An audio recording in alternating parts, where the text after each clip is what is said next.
Olha só essa ideia. O trauma não é apenas um evento que aconteceu em algum momento no passado. É também a marca deixada por essa experiência na mente, no cérebro e no corpo. Essa é a grande sacada de uma obra que, sério, mudou tudo o que a gente sabia sobre trauma. O corpo guarda as marcas. E para a gente entender de verdade o porquê desse livro do Dr. Bessel van der Kolk ser tão revolucionário, a gente vai fazer o mesmo caminho que ele fez. Uma jornada de descoberta que começou, olha que curioso, com um único paciente. Então vamos lá.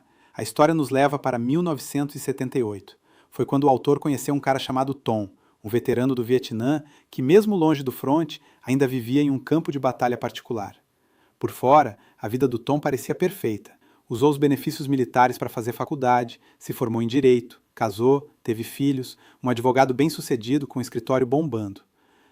Só que por dentro, a guerra nunca tinha acabado. Ele vivia num estado de dormência emocional que era quebrado do nada por umas explosões de raiva e pesadelos horríveis sobre uma emboscada num campo de arroz.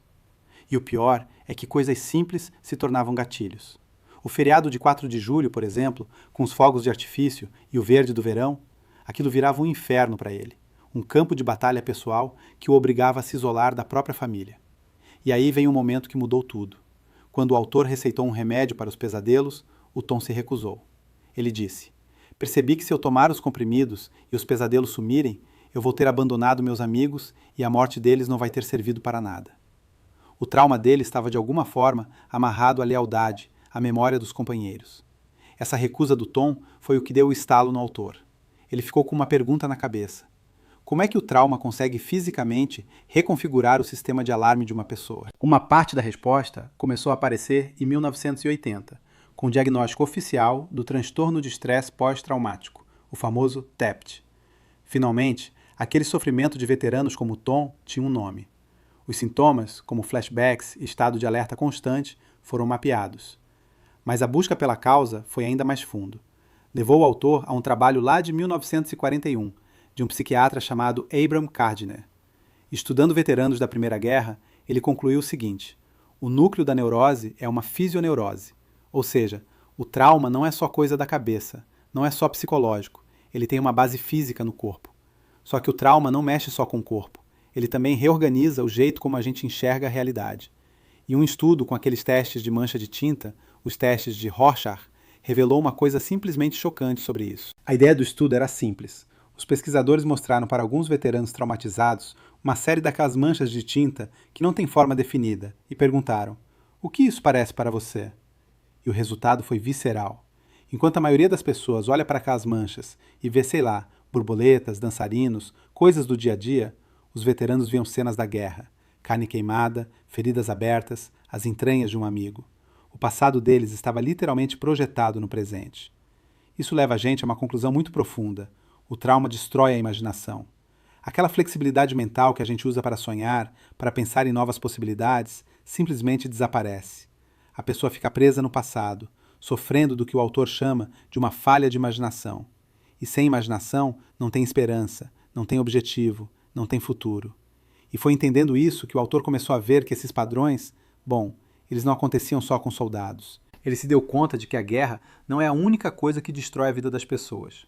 Muitos dos seus pacientes, que nunca tinham ido para a guerra, mas que tinham sofrido abuso na infância, violência em casa, eles tinham exatamente os mesmos sintomas dos veteranos. E os números que ele encontrou são assustadores. Uma pesquisa nos Estados Unidos mostrou que 1 em cada 4 americanos apanhou de um dos pais na infância, a ponto de ficar com marcas no corpo. 1 em cada 4. Isso é parte de uma epidemia silenciosa. 1 em cada 5 sofreu abuso sexual quando criança. 1 em cada 3 casais pratica violência física. E esse dado aqui é para parar e pensar. Para cada soldado numa zona de guerra, existem 10 crianças correndo perigo dentro da própria casa. E tudo isso nos traz de volta para a tese principal do livro. Para uma cura de verdade acontecer, não adianta só falar sobre o que aconteceu. O corpo precisa aprender que o perigo já passou, para conseguir finalmente viver no presente. E é isso que nos deixa com a grande questão, a pergunta provocadora dessa obra.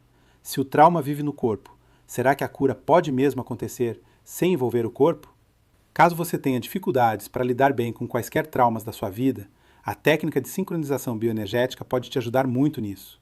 É uma terapia simples, rápida, não invasiva e sem uso de fármacos. e que funciona 100% das vezes para 100% das pessoas. E se você gostou deste vídeo, deixa aqui o seu like e o seu comentário. Assim, o conteúdo é distribuído para mais gente, porque o algoritmo entende que o assunto é relevante e nos ajuda a fazer o canal crescer. E se você ainda não é inscrito, se inscreva aqui no canal e clique no sininho para receber nosso conteúdo diário. Para saber mais sobre a técnica de sincronização bioenergética, clique no link da bio ou da descrição deste vídeo e descubra o poder desta prodigiosa terapia do futuro, agora no presente, sincronizando o que há de melhor em saúde física e mental para você, para sua família e até mesmo para sua empresa.